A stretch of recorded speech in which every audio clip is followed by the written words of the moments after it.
Oke, baik. Tetap semangat ya. Tetap semangat. Boleh saya lihat jempolnya yang masih semangat? Oke, mantap ya. Masih semangat semua. Baik, kalau memang masih semangat, saya akan undang saja kalau begitu ya. Tamu undangan kita, tamu yang luar biasa kita hari ini. Ya, kita akan mendengarkan langsung ya beberapa pertanyaan-pertanyaan yang paling sering muncul mengenai Nagaya akan dijawab langsung oleh CEO Nagaya, yaitu Pak Yohanes Chandra. Akan saya add dulu ke depan. Baik, Pak Yohanes, bisa dengar suara saya, Pak? Bisa, Pak. Bisa banget. Oke, mantap. Bagaimana kabarnya, Pak Yohanes? Baik. Terima kasih. Mantap. Ya, ini teman-teman ini sangat excited Pak Yohanes bertemu dengan Bapak. Ya, selamat malam Bapak-bapak, Ibu-ibu. Ya, pertama-tama saya mohon maaf karena mungkin saya jarang ya untuk tampil di Zoom kita. Ya, karena memang ada beberapa hal yang Nagaya harus sudah mulai persiapkan. Ya, jadi kita juga nanti ke depannya ya kita harus menambah, kita punya project-project, kemudian kita harus menambah juga kita punya utilitas, dan semua itu sedang kami siapkan, terutama saat ini untuk menyambut penggunaan Nagaya di mall di Korea. Jadi hal itu pun ya kita harus persiapkan dengan baik, supaya kedepannya kita terus dipercaya oleh mall Korea tersebut. Dan ya komitmen dari mereka sendiri adalah kalau kita memang bisa menyediakan infrastruktur yang terbaik untuk mereka, menyediakan aset yang terbaik untuk mereka, nah mudah-mudahan kita pun akan diperbanyak ya, jadi ditambah penggunaannya di blok-blok dari P ya, itu soalnya susah ya dibilangnya P4, jadi itu adalah blok keempat ya, dengan nama Lala Square. Nah, jadi masih ada blok P1 sampai dengan P7. Nah, itu yang kita harapkan ya, dengan kita memberikan pilot project Nagaya, penggunaannya di P4 Lala Square ini bisa berjalan dengan baik, bisa berjalan dengan lancar. Nah, mudah-mudahan kita pun diberikan kesempatan untuk bisa berkembang ke PP yang lainnya. Ya. Amin. Kita sama-sama doakan ya, Bapak Ibu ya. Pak, doanya ada bersama dari 183 peserta Pak sejauh ini ya, dan pemegang Nagaya di seluruh dunia tentu. Ya. Oke, baik. Pak Yohanes, terima kasih banyak Pak ya sudah menyempatkan hadir hari ini di antara jadwal Bapak yang sangat sibuk ya, untuk bertemu dengan pemegang Nagaya di seluruh Indonesia. Karena kami sempat dapat request, boleh nggak Pak? Kami ingin bertemu kembali dengan Pak Yohanes ya, walaupun beliau sibuk, sekali-sekali kami ingin bertemu lagi dong ya. Iya, baik. Pak Yohanes, ada beberapa pertanyaan-pertanyaan Pak yang sudah kami rangkum ya, dan mungkin nanti akan ada tambahan juga pertanyaan dari chat yang memang kalau waktunya masih sempat akan kami jawab. Ya.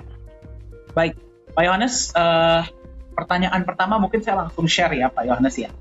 Pertanyaan pertama itu seperti ini Pak. Tadi kan kita sudah lihat ya, ke depannya Nagaya itu akan seperti apa ya. Nah, boleh di-share nggak Pak, itu sebenarnya latar belakang ya, atau background story, atau alasan Nagaya itu dibuat itu apa Pak? Kalau boleh diceritakan. Oke, baik. Terima kasih ya. Jadi, latar belakang kami mengembangkan Nagaya ini ya sebenarnya ya nggak jauh-jauh dari cita-cita founding father dari Bitcoin. Ya, founding father dari Bitcoin itu dia ingin menciptakan sebuah mata uang yang dari masyarakat, untuk masyarakat, oleh masyarakat. Yang diharapkan nantinya bisa dipakai sebagai pembayaran secara global. Ya, jadi bisa diterima sebagai pembayaran secara global. Bukan hanya di satu tempat atau di satu platform ya, tapi lebih global. Nah, kami mempelajari selama 12 tahun ini ya, kenapa sih kok Bitcoin ini belum diadopsi secara besar-besaran. Ya, belum diadopsi secara besar-besaran. Nah, terlepas daripada larangan ya, larangan untuk penggunaan cryptocurrency sebagai mata uang, tetapi juga ada hal-hal yang menyebabkan dia belum bisa diadopsi. Kenapa? Terutama adalah kenyamanan dari penjual. Jadi kita mempelajari kenyamanan dari penjual. Sebagai contoh, sudah ada negara ya yang melegalisasi Bitcoin sebagai alat pembayaran. Tetapi ternyata hal itu tidak bisa mendongkrak jumlah penggunaan Bitcoin. Kenapa? Karena masyarakatnya sendiri masih belum yakin untuk menerima pembayaran menggunakan Bitcoin. Ya, kita nggak bisa salahkan ya. Kalau Bapak Ibu ada di posisi penjual, tentu saja ya kita pasti khawatir. Seandainya saya terima aset ini hari ini di harga sekian, kemudian besok belum sempat kita jual ya, kita masih sibuk jualan nih, ya, kita belum sempat jual, tahu-tahu harganya udah turun, ya, tanpa kita tahu kapan harganya bisa naik lagi, karena ya penjual itu belum tentu trader, ya kan? Nah, mereka biasanya mau menerima pembayaran menggunakan alat yang mereka nyaman untuk menerima. Jadi dalam arti kata, mereka yakin bahwa harganya relatif lebih stabil, ya, tapi ya dengan kecenderungan meningkat. Kenapa? Walaupun Bitcoin sudah dilegalkan di negara tersebut, tetapi itu opsional. Artinya apa? Anda boleh menerima, tapi tidak harus. Ya, kalau mata uang itu kan ada dua macam. Yang pertama ya harus menggunakan mata uang itu. Yang kedua adalah pilihan. Nah, kalau kita bilang pilihan, artinya apa? Penjual itu harus melihat daya tarik atau daya tambah atau benefit seandainya mereka menerima aset tersebut di luar daripada uang fiat yang berlaku. Nah, jadi kita mulai mempelajari apa sih yang bisa membuat penjual, jadi penerima pembayaran itu lebih nyaman untuk menerima aset tersebut. Ya, nah otomatis yang pertama harganya harus stabil. Nah, untuk mendorong atau lebih menarik mereka untuk menerima aset tersebut, ya berarti mereka harus melihat bahwa dengan saya menerima ini ada benefit yang saya dapatkan. Terutama juga ya kalau harganya naik terus. Kita lihat kenapa pada waktu dolar itu menggila, ya maksudnya naik gila-gilaan, banyak orang yang lebih memilih menerima pembayaran melalui US dollar. Nah, menerima pembayaran melalui US dollar. Kenapa? Karena mereka melihat bahwa, wah, ini trennya lagi naik nih. Nah, tapi permasalahannya begitu trennya berbalik, ya semua pada lepas. Ya, itu bisa dilihat kok di Bitcoin, terutama pada tahun 2000, kalau saya nggak salah ya 2018, 2019 pada saat harga itu jatuh sekali, akhirnya banyak orang yang nyerah. Ya, mereka ya untuk sementara ini kami nggak nerima dulu deh. Ya, kenapa? Karena kekhawatiran. Itu nggak bisa kita salahkan. Nah, sehingga apa? Kami di sini berusaha untuk menciptakan sebuah aset yang relatif lebih stabil harganya. Bukan berarti nggak bisa turun ya, Bapak Ibu ya. Jadi jangan dibilang bahwa wah Nagaya itu harganya nggak akan turun gitu. Enggak. Ya, yang paling kuat sekalipun US dollar itu harganya masih bisa turun, betul nggak? Ya, jadi jangan salah paham. Ya, harganya bisa turun Nagaya.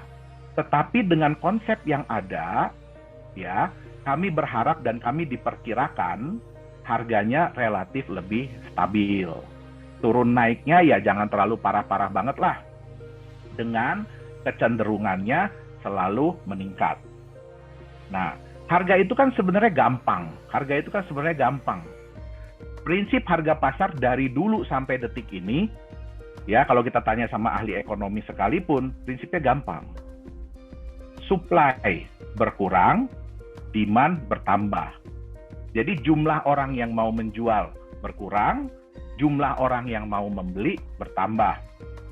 Nah, di sini kami menggunakan konsep cryptocurrency. Kenapa? Karena konsep cryptocurrency ini sudah terbukti target marketnya atau pasarnya itu adalah seluruh dunia. Ya, bukan hanya lokal, bukan skala negara, bukan cuma skala regional, ya, tapi sudah skalanya adalah dunia. Ya, contoh Bapak Ibu bisa Bitcoin nih, Bapak Ibu bisa kirim dari Indonesia, kirim ke saudara di Amerika, begitu nyampe di Amerika dia bisa jual. Ya. Nah, ini juga salah satu alasan kita. Kami melihat di Nagaya bahwa visi dari founding father-nya Bitcoin ini belum tercapai ya secara global. Nah, kenapa? Karena sementara ini Bitcoin masih mayoritas itu digunakan hanya sebagai alat transfer nilai. Artinya apa? Saya punya misalkan rupiah 10 juta, saya mau kirim ke saudara saya di negara lain. Nah, begitu saya kirim, begitu nyampe di sana, ya dia pasti langsung jual. Gitu dia. Yang lebih menyedihkan lagi, kami melihat bahwa kebanyakan mayoritas itu hanya dipakai sebagai alat spekulasi.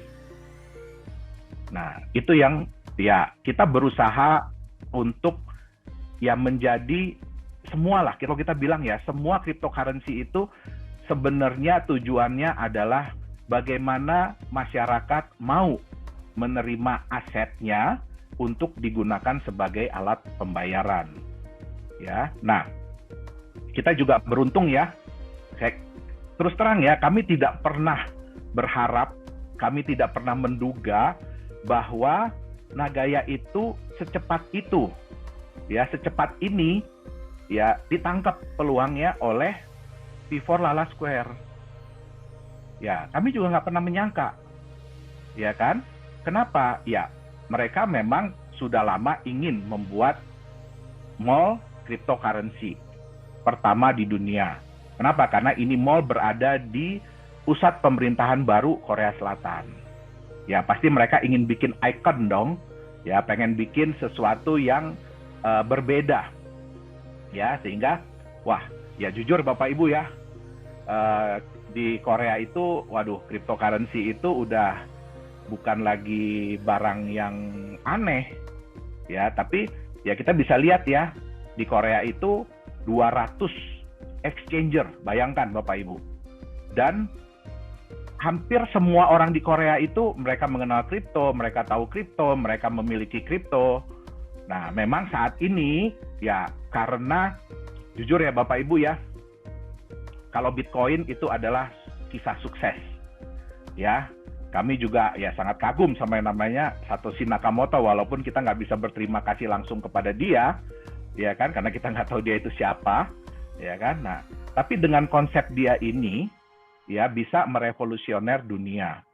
Nah, sayangnya konsep ini banyak diikuti oleh developer-developer kripto lain. Ya, dan ya sayangnya lagi mereka kebanyakan, nggak semua ya, tapi kebanyakan dari mereka failed. Ya, sehingga apa? Banyak yang akhirnya kehilangan nilai, sudah tidak ada nilainya lagi, ya kan? Nah, jadi kami belajar, kami menganalisa dari pengalaman-pengalaman mereka, kita pelajari, dan kemudian kami membuat konsep Nagaya seperti yang ada sekarang ini. Itu mungkin. Oke, baik. Terima kasih Pak Yohanes atas jawabannya. Jadi sebenarnya kalau boleh saya simpulkan ya Pak ya, memang Nagaya ini dibuat agar suatu saat Nagaya ini agar lebih nyaman bisa diterima sebagai alat tukar.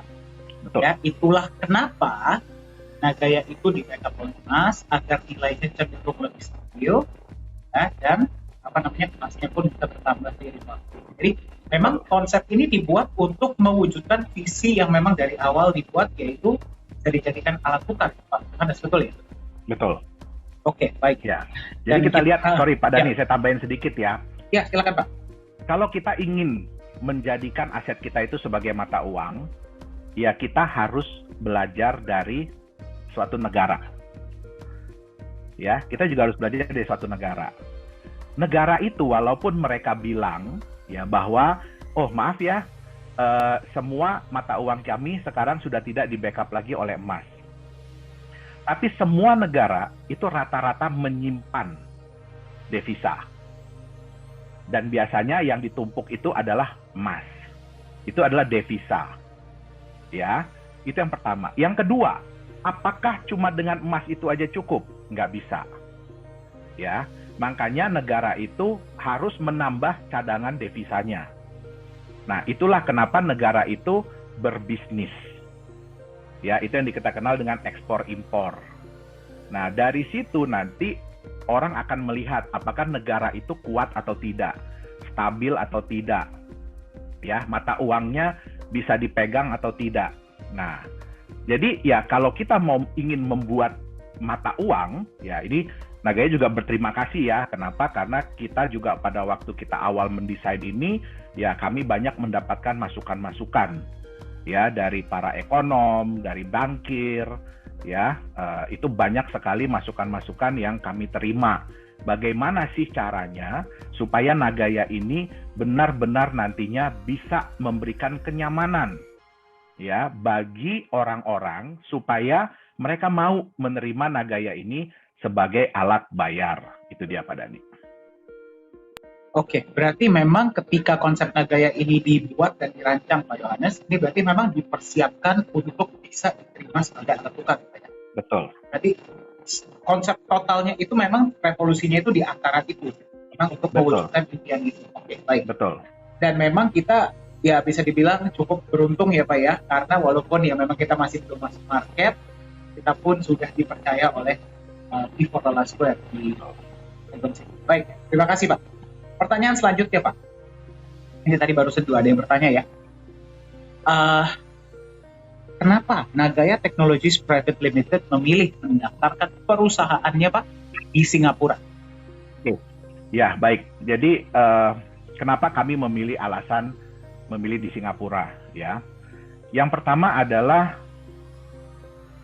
di Indonesia pada saat itu dan sampai dengan saat ini ya belum ada titik terang ya bukan gini. Jadi di Indonesia itu yang diatur adalah market kriptonya ya, market kriptonya yang diatur. Mereka harus seperti apa, terus kemudian koin-koin apa yang boleh mereka perdagangkan. Nah, kami akhirnya terus kemudian ya berdiskusi. Ya, terus kemudian juga ini yang pertama ya, kami berdiskusi dan kami mendapatkan banyak masukan ya untuk di Singapura itu legalitas tentang cryptocurrency atau aturan tentang cryptocurrency itu sudah jelas. Ya, pertama. Jadi kami memilih negara yang memang sudah memiliki aturan kripto aset yang jelas. Jadi kalau di Singapura itu udah jelas. Kalau Anda bentuknya begini harus begini. Kalau bentuknya begini harus begini. Bentuknya begini harus begini. Ya. Nah, itu pertama. Terus yang kedua, Bapak Ibu ingat bahwa untuk menjaga nilai dari Nagaya yang Bapak Ibu miliki, ya kami akan menyimpan sejumlah emas. Nagaya akan menyimpan sejumlah emas. Nah, pertanyaannya adalah apakah dan di manakah ada tempat penyimpanan yang mendukung dari SOP kami? Yaitu pertama, kami bisa kasih lihat. Kami bisa kasih lihat emasnya. Dan yang kedua, ada dokumen yang dikeluarkan dari tempat penyimpanan itu bahwa memang benar ya ada sejumlah emas yang disimpan. Dan yang ketiga adalah ada auditornya. Nah, jadi kami sudah menyelidiki tempat seperti ini hanya ada di 2 tempat, yaitu di Switzerland dan di Singapura. Nah, di Singapura pun yang konsepnya seperti ini itu hanya di The Safe House Singapura. Nah, selain itu juga kami pelajari bahwa The Safe House Singapura ini ya bukan cuma individual ya, tapi mereka juga menerima penyimpanan emas dari institusi-institusi ya dari seluruh dunia. Itu menyimpan juga ada di tempat mereka. Dan mereka pun diregulasi oleh pemerintah Singapura. Itu dia. Jadi itu alasan yang kedua. Jadi kita ya harus mencari tempat. Yang ketiga, ya Bapak Ibu harus mengingat bahwa kita ini ingin supaya Nagaya ini bisa dimiliki dan ingin dimiliki oleh seluruh orang di seluruh dunia. Ya, jadi bukan cuma Indonesia, bukan cuma Korea Selatan, bukan cuma Singapura. Ya, bahkan sekarang ini pemegang Nagaya sudah ada di berapa negara Pak Dani? Kenapa Pak? Saya pemegang Nagaya sudah ada di berapa negara? Saya nggak terlalu update. 50 plus. 50 plus ya. Jadi sudah ada 50 plus pemegang Nagaya di seluruh dunia, dari 50 negara. Nah, kami harus memberikan kenyamanan bukan hanya bagi pemegang Nagaya dari Indonesia, dari Korea, dari Singapura, tapi juga bagi pemegang Nagaya dari seluruh dunia. Ya, sehingga kita harus memilih. Ya, kami harus memilih negara mana yang punya aturan yang jelas pertama di dunia kripto. Singapura itu sudah dikenal di seluruh negara, mereka punya aturan kripto yang jelas. Ya, kemudian kita juga harus memilih tempat penyimpanan. Ya, bukan cuma tempat penyimpanannya yang bisa dipercaya, tetapi juga berada di negara yang memiliki tingkat kepercayaan yang bagus di seluruh dunia. Nah, dan yang ketiga, kenapa saya nggak pilih Switzerland? Supaya nantinya kalau Bapak Ibu ya lagi ada mau jalan-jalan ke Singapura atau apa, mudah-mudahan dalam waktu dekat ya, kami di Nagaya ini juga selalu berdoa supaya secepatnya deh kita bisa masuk ke Singapura, ya. Nah, nantinya kami persilahkan. Jadi kalau ada yang mau melihat, ya emas-emas yang sudah Nagaya simpan, tapi jangan lupa foto ya. Foto, habis itu ya gaya dikit lah, ya. Sebarkan kepada teman-teman, ya, bahwa saya udah ngeliat nih tempat penyimpanan. Nah, itu alasan-alasan kenapa kami memilih Singapura. Jadi untuk meningkatkan kepercayaan bukan hanya dari market Indonesia, Korea, ataupun Singapura, tetapi untuk masyarakat seluruh dunia. Karena itu adalah potensi ya market Nagaya. Oke, baik. Terima kasih, Pak. Jadi memang yang pertama, gara-gara memang regulasi mengenai kripto itu sendiri pada saat itu ya, Pak ya. Kemudian tempat penyimpanannya dan memang kita mau membangun kepercayaan dari market seluruh dunia. Betul ya, Pak Yohanes? Betul. Oke, baik. Mungkin sekarang saya akan coba membaca, Pak, pertanyaan-pertanyaan yang datang dari beberapa peserta kita hari ini ya, Pak ya. Ya. Oke, mungkin banyak sekali. Wow. Oke, sekali lagi ya teman-teman, kalau pertanyaannya belum terjawab, silahkan kontak yang mengundang atau boleh kontak kami ya via email, kami dengan senang hati akan menjawab. Oke, baik. Ada pertanyaan Pak dari Ibu Maria. Sebentar saya bacakan ya Pak ya. Oke, Pak Yohanes, terima kasih banyak atas sesi hari ini. Pertanyaan saya adalah, kenapa emasnya tidak diberikan kepada para member seperti aset-aset lainnya? Terima kasih banyak, sukses selalu. Oke, ya memang pertanyaan ini banyak ya, dari awal kita berjalan juga banyak pertanyaan ini. Nah, jadi Bapak Ibu harus kembali lagi ya, kita kembali kepada konsep kita bahwa Nagaya itu adalah bukti digital kepemilikan sejumlah emas ya yang disimpan oleh Nagaya. Nah, saya kasih contoh mungkin lebih gampangnya gini ya. Kalau Bapak Ibu punya mobil, bukti kepemilikannya itu kan BPKB ya. Nah, pada saat Bapak Ibu menjual mobilnya, apakah hanya BPKB-nya yang dikasih? Berarti mobilnya pun harus diberikan kepada pembelinya. Nah, Nagaya pun sama. Nagaya itu adalah bukti digital kepemilikan emas. Ya, artinya apa? Kalau emasnya kita bagi-bagi, ini alasan yang pertama ya, kalau emasnya kita bagi-bagi, ya, artinya pada saat Bapak Ibu menjual Nagayanya kepada orang lain atau mentransfer Nagayanya kepada orang lain, emasnya harus ngikut. Jangan emasnya tetap disimpan, ya, emasnya harus ikut. Nah, sekarang kita ingin Nagaya ini marketnya global. Itulah sebabnya kenapa kami menggunakan konsep cryptocurrency, konsep kripto, konsep blockchain. Ya, supaya apa? Supaya kepemilikan aset ini mudah untuk ditransfer. Ya, tentu saja kalau nanti Bapak Ibu bayar ya pergi ke Mall Korea, saya doakan nanti semua di sini bisa ya pergi ke Mall Korea itu ya. Nah, pakai Nagayanya. Yang saya takut malah Nagayanya nggak mau dipakai nanti. Ya, itu yang malah saya lebih takut ya. Jadi pakai Nagayanya untuk berbelanja.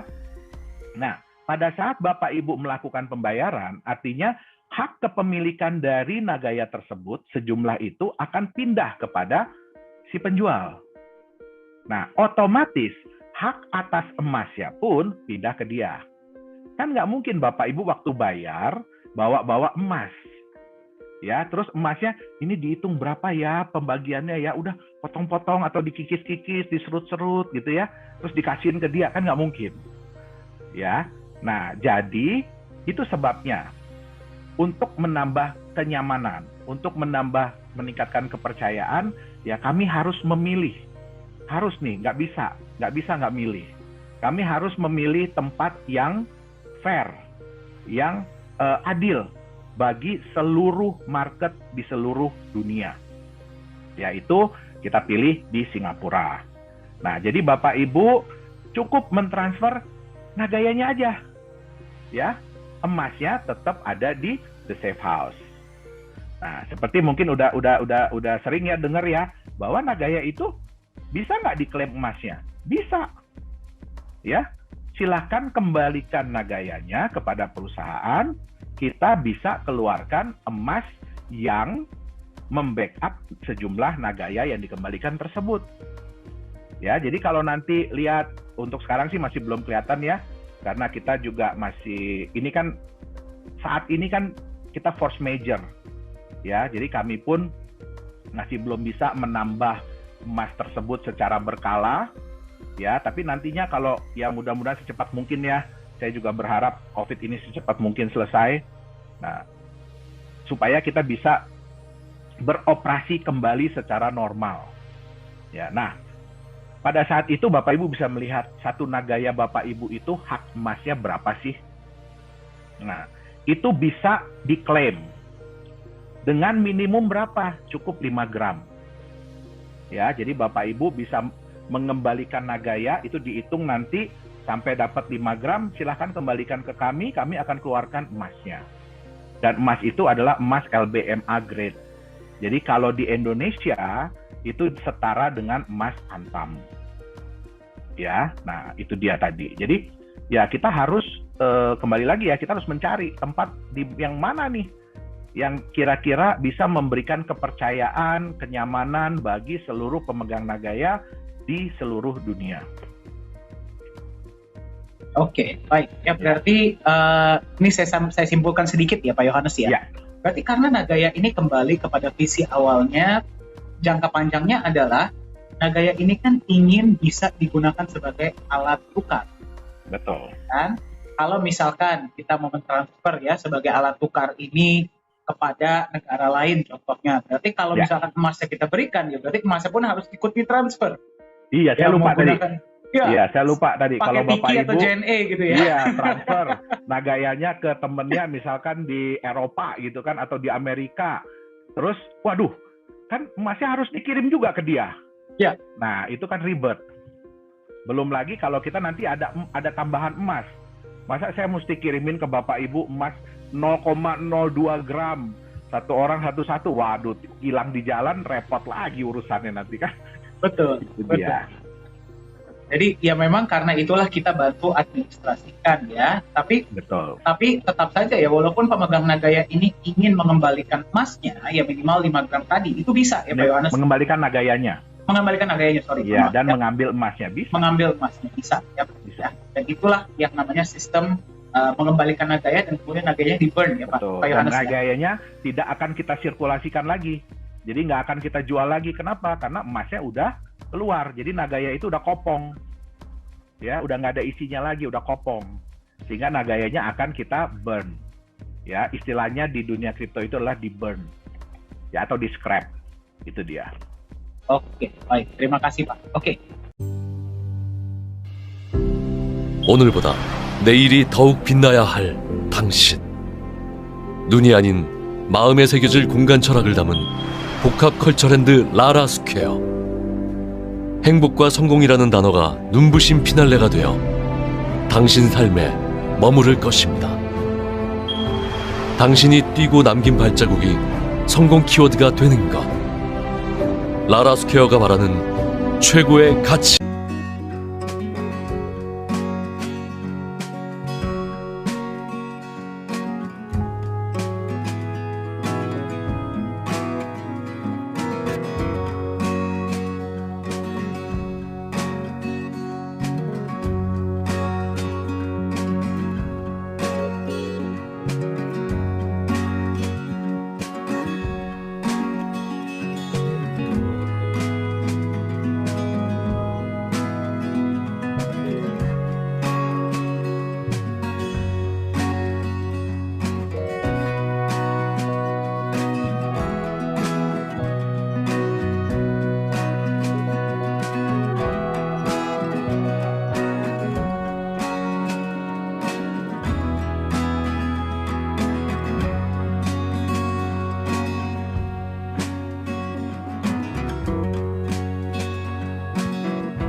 Greetings to all of our Nagaya holders all around the world.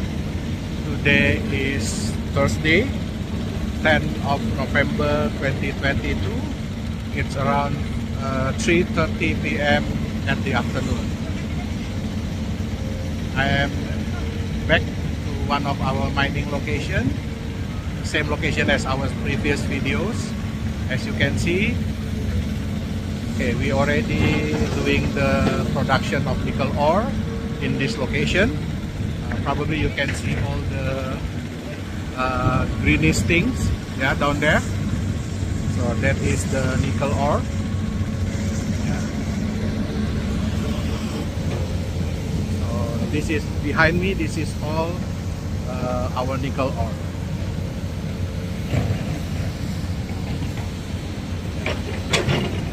So you can see there is one dump truck there. They are going to remove or to relocate the nickel ore to our main stockpile. Well, it's starting to raining now. Yeah, there you probably can see the small pond. There, the small pond. Yeah, we are extracting. It's actually from an underground water. Yeah, so we are extracting the water out. Yeah, pumping out the water, and yeah, and you can see the big pond. We are using pumps to extract, to pump out the water. Yeah.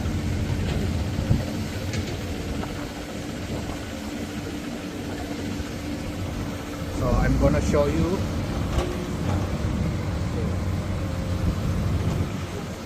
So yeah, that's called the garnerite. Yeah, the high grade nickel ore. So that's all an update from me for today. Once again, I want to thank you to all your support, all our Nagaya holders support. Thank you and bye-bye.